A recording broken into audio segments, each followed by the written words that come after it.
Sonita. আহা নাৰদ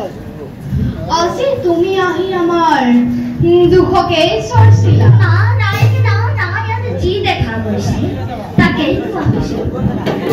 দুখলে ক্ষমাবন্তজনে নিশ্চয়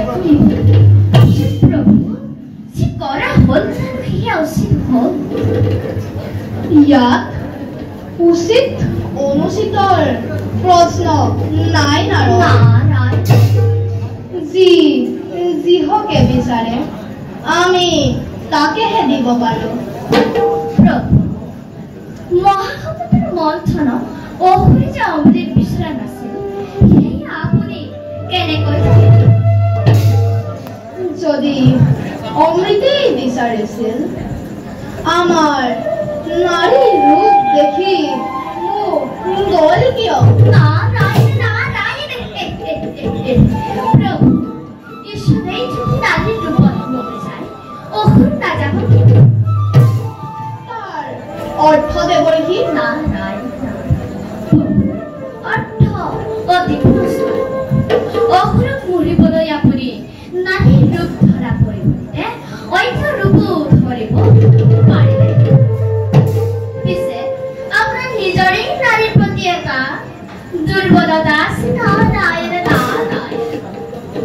সেই কথা সঁচা নহয় নাৰদ প্ৰভু আমাৰ উদ্দেশ্য বেলেগ আমি সংঘৰ্ষ শেষ হোৱাটো নিবিচাৰো সংঘৰ্ষৰ মাজেদি নতুন নতুন সৃষ্টি হোৱাটোহে আমি বাঞ্ছা কৰো দেৱতা আৰু অসুৰে উভয়ে অমৃতপান কৰা হলে এই সংঘৰ্ষ শেষ হৈ গ'লহেঁতেন এতিয়া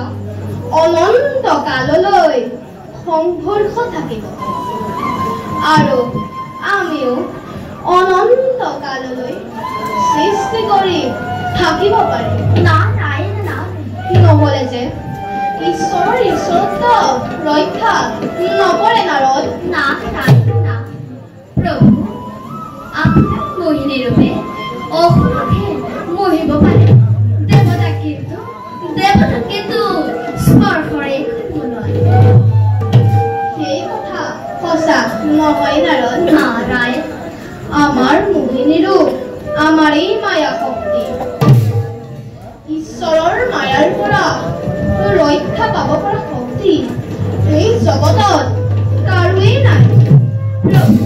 দেৱতাকে মহাদেৱৰ নাইনে ইচ্ছা কৰিলে তুমি প্ৰমাণ চাব পাৰা নালাগে নাৰদ ঈশ্বৰৰ মাজত যুঁজ এখন লগাই তুমি ৰং চাব নালাগে কামেই সেয়া প্ৰভু পুৰুষবাৰ সেৱা জনাই দাসে মাগিলো যোৱা দেৱৰে কি